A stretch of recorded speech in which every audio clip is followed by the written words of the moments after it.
Welcome to our channel. Today we how to verify Shopify Payments payout settings for affiliate referrals step by step clearly. To verify Shopify Payments payout settings for affiliate referrals, begin by logging into your Shopify admin panel.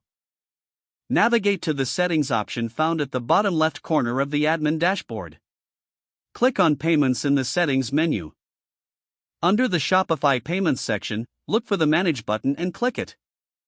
Scroll down to the Payouts section. Here, you will see your current payout schedule.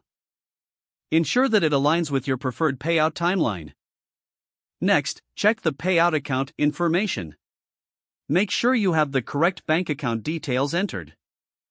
If you need to update your account information, click on Edit. Follow the prompts to enter your new banking information and save the changes. Now, go back to the main payments page. Look for Payment Provider and verify that Shopify Payments is activated. If it's not, click on Activate to set it up. Once Shopify Payments is active, scroll down to the Affiliate Setup section. Ensure that your referral program settings are correctly configured. Check that the commission rates and payment terms are accurate for your affiliates. Review any pending payouts to affiliates under the Payouts Overview section. Finally, confirm that all contact information and tax details are up to date. Once everything has been verified, your Shopify Payments account is ready for affiliate referrals. If the page does not load, refresh the browser or try again in a private or incognito window. Make sure you are using the correct email address, then retype it carefully to avoid small typos. If your password is not accepted, use the reset option and create a new strong password you can remember. Check your spam folder for verification or security emails, then complete any requested confirmation steps.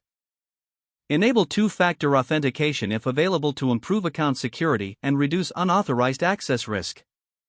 After signing in, review your profile details so your contact information and settings are accurate and current. If you see an error message, note it down and try again after restarting your device and internet connection. Log out when you finish, especially on shared devices, to keep your account and payment information secure. If the page does not load, refresh the browser or try again in a private or incognito window. Don't forget to like this video and subscribe to our channel for more step-by-step tech guides.